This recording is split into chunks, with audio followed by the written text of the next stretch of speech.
안녕하십니까. 오늘은 공부자 성적도 30일에서 45화까지 말씀을 나눠보겠습니다.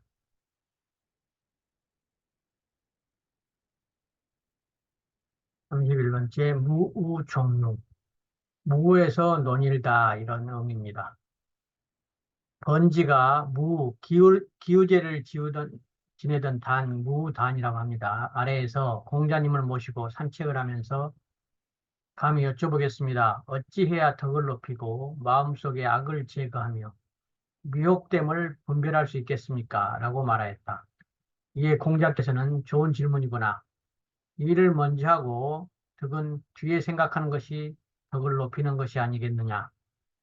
자신의 악함을 꾸짖 때 남의 악함을 꾸짖지 않는 것이 마음속 악을 닦는 것이 아니겠느냐.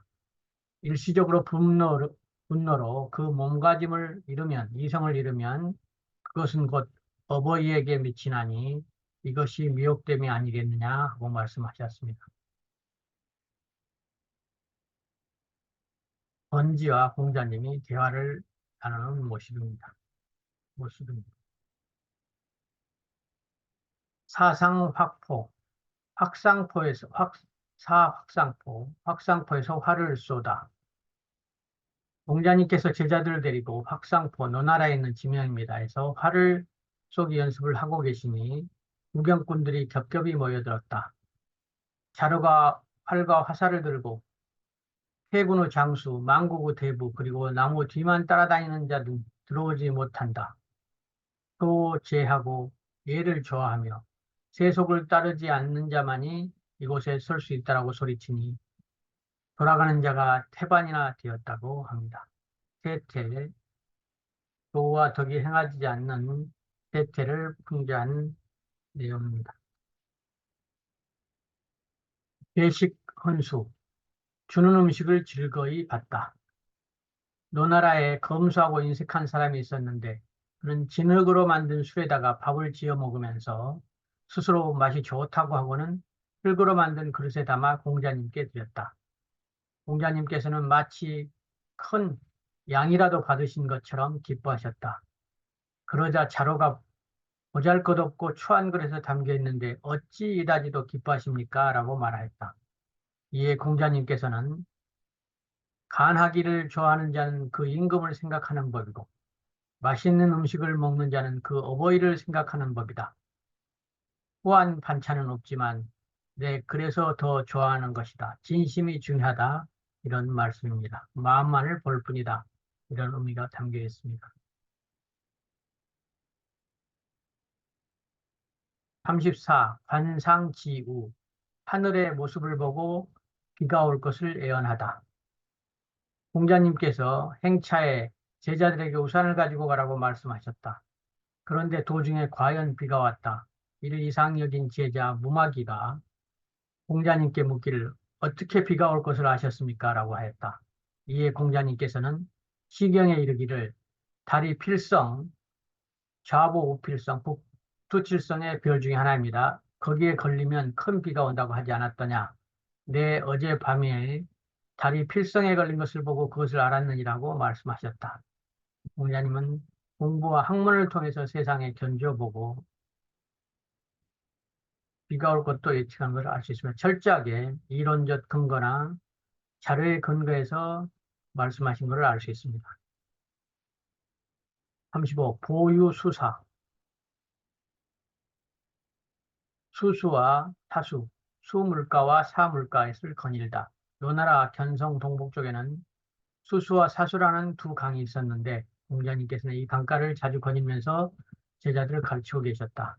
그런데 공자님께서 천천히 한 발짝으로 옮겨 놓으면 앉아도 천천히 한 발짝으로 옮겨 놓았고 공자님께서 빠르게 한 발짝 옮겨 놓으면 앉아도 또 빠르게 한 발짝으로 옮겨 놓았다.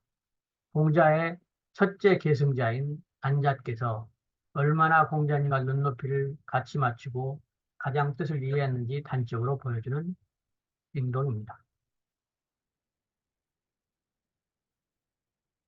슬경 유비, 문으로서 유비를 경계하다. 노나라 사람 유비가 하루는 공자님께 예를 배우고자 청하였습니다. 공자님께서는 아프다는 핑계로 그를 만나주지 않으셨습니다. 이에 심부름 온 사람이 밖으로 나가자 공자님께서는 보라는 듯이 검은 고를 꺼내어 그 심부름꾼이 들을 수 있도록 크게 노래를 부르셨다고 합니다. 간접적으로 거절한 것이죠. 공자님의 표정이 참 멋있습니다. 농산 언지, 농산에서 뜻을 말하다. 공자님께서 농산, 노나라에 있는 산 이름입니다. 여기에서 놀이를 하고 계실 때입니다. 공자님께서는 자로, 자공, 안현에게 그 각자의 뜻을 말해보라고 하셨다.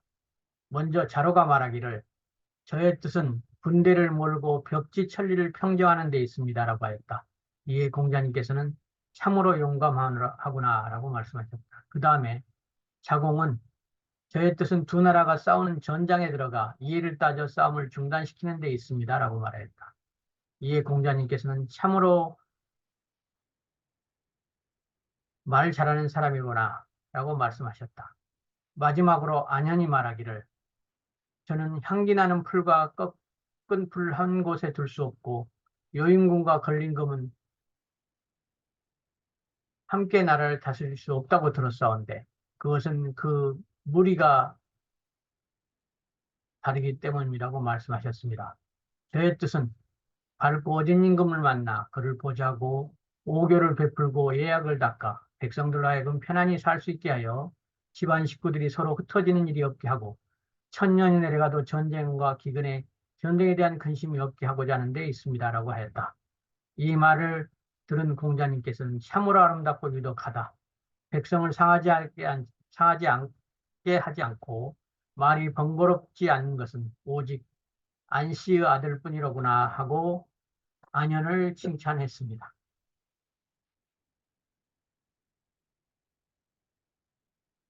38. 사자시좌 자로, 증석, 염유, 공소화가 공자님을 모시고 옆에 앉아 있었다. 공자님께서는 너희들이 만약 정치를 한다면 어떻게 하겠는지 그 뜻을 각각 말하여보라고 하였어. 이에 자로, 염유, 공소화는 모두 나라를 부강하게 만드는 일이나 사신을 맞이하는 예법에 관한 일에 대해서 자기 뜻을 말하였다. 그런데 오직 홀로 증자 아버지죠. 만이 늦은 봄이면 어느 집에 나와 봄옷 한 벌쯤은 마련하게 하고 이 새 봄옷을 입고 즐거워하는 어린 소녀들을 데리고 봄바람 부는 기수, 너나라에 있는 강입니다. 기수 강가에 가서 목욕을 한 다음 바람 쏘이면서 노래 부르고 놀다 오겠습니다라고 말하였다. 이 말을 듣자 공자께서는 탄복하시며 나도 증점과 뜻이 같다고 말씀하셨다. 증점을 칭찬하셨습니다. 똑같은 뜻에 대해서도 제자들이 이해하는 깊이와 인에 대한 깊이가 다름을 알 수 있습니다. 사람들의 개인의 행복이 가장 중요하다. 이런 말씀을 이해한 걸로 보입니다. 39. 퇴학시대. 정치에서 물러가 시와 예를 배우다. 공자님께서 일찍이 홀로 서 계신데 공자의 아들 이가 마당을 지나가고 있었다. 공자님께서는 시를 배우고 있느냐고 물으셨다.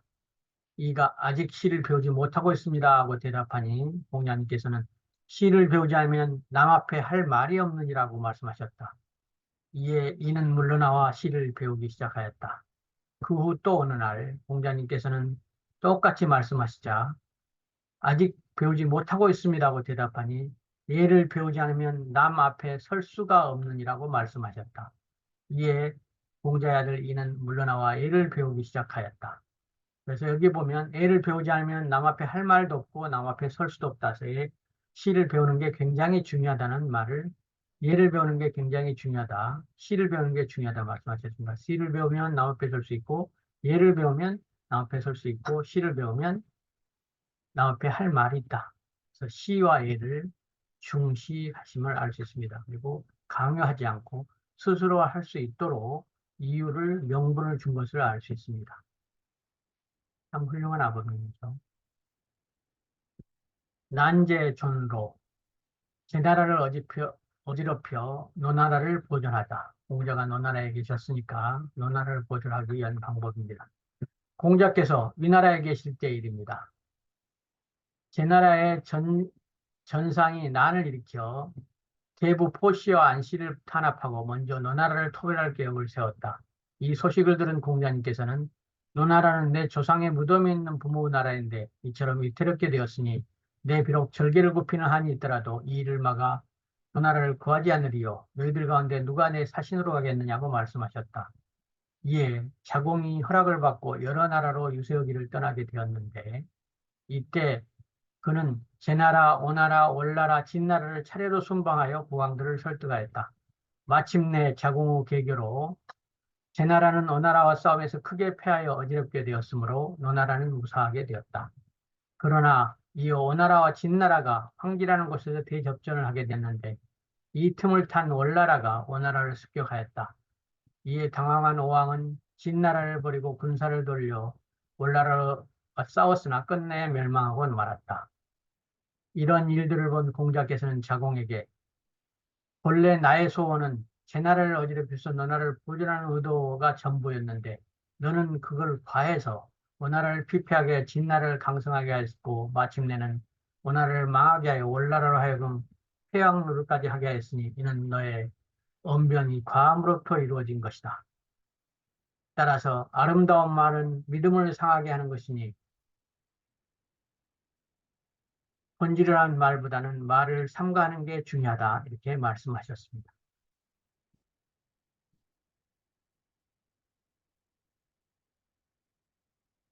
화행 중도. 공자께서 노나라의 중도라는 고을을 다스리는 재상이 되셨을 때의 일이었습니다. 공자님께서는 백성들에게 생활 방식과 장래 정찰을 제정하여 시행하도록 독려하였습니다. 이를테면 어른과 어린이는 먹는 것을 다르게 하고 강한 자와 약한 자는 그 소임을 다르게 하며 남녀는 같은 길을 다니지 않고 길에 떨어진 물건이 있어도 줍지 않으며 그릇에는 거짓된 그림을 그리지 못하고 물건은 가격을 조작하지 못하며 4천호 관과 5천호 관을 써야 되고 그래서 관의 규모를 정했다는 거죠. 무덤은 언덕에 있을 때 봉부를 만들지도 나무를 심지도 말아야 한다는 것 등을 행하였습니다. 이렇게 1년간 정사를 시행하였더니 사방의 제후들이 이것을 본받아 정사를 하였다. 이에 너나라의 전공이 공자님께 부자의 입법을 공부자 선생님의 입법을 배워 너나라를 다스리면 어떻겠습니까? 하고 물으니 공자님께서는 천하를 모두 이 법으로 다스려도 옳은데 어찌 너나라뿐이겠습니까? 하고 대답하셨고 그것이 당연히 옳다는 말씀을 하신 것입니다. 세상을 다스리는 이치는 한 가지다 이런 뜻을 말하고 있습니다.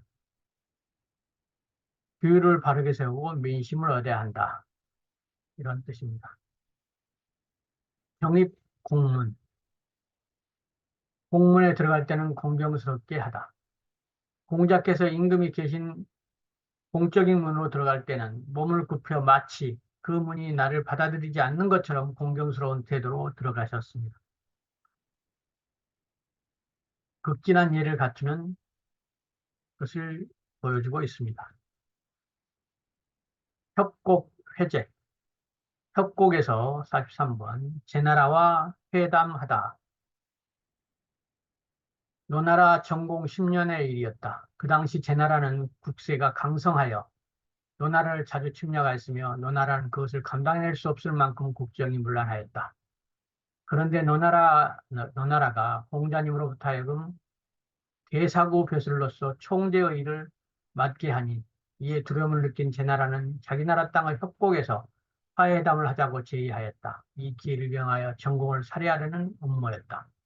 이것을 간파한 공자님께서는 전공께 문사를 수행하려면 반드시 무비가 있어야 하고 무사를 수행하려면 반드시 문비가 있어야 한다고 말씀하셨다. 이리하여 만반의 준비를 하고 회담에 참석하였다.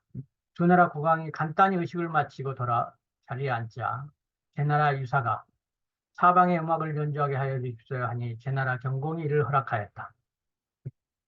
그러자 그 고을에 살던 미개종족 무리들이 창칼을 들고 북을 치며 노래하였다. 이에 공자께서 두 나라 국왕의 호해회담에 오랑캐 음악이 무슨 필요가 있단 말입니까? 물리쳐 주십시오 하니 마침내 경공이를 중단케 하였다. 이번엔 제나라의 유사가 그러면 궁중음악을 연주케 하십시오 하자 이번에도 광대한 난장이가 히덕거리며 나왔다. 이에 공자님께서는 앞으로 나서면서 필부로 제후들을 현혹시키는 자는 그 죄가 죽어 마땅합니다고 말씀하시고 노나라의 유사에게 명하여 그들의 목을 치게 하였다.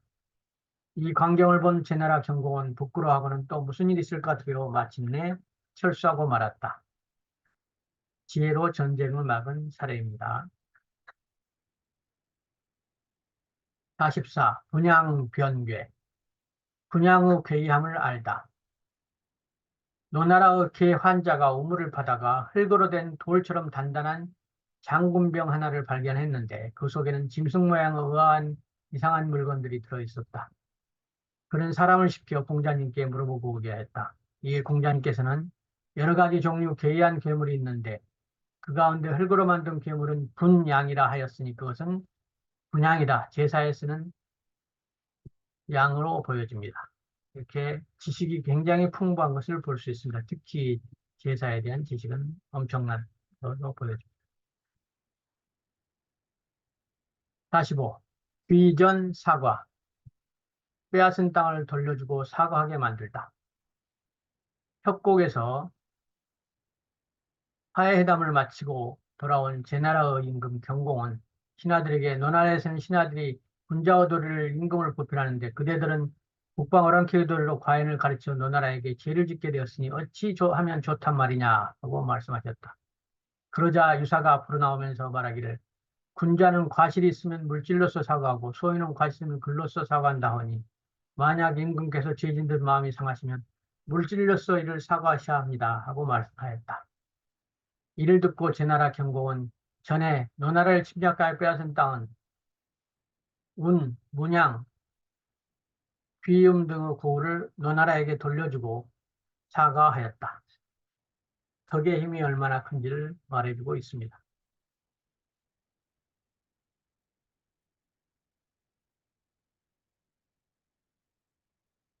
내용이 유익하셨다면 구독, 좋아요 눌러주세요. 감사합니다.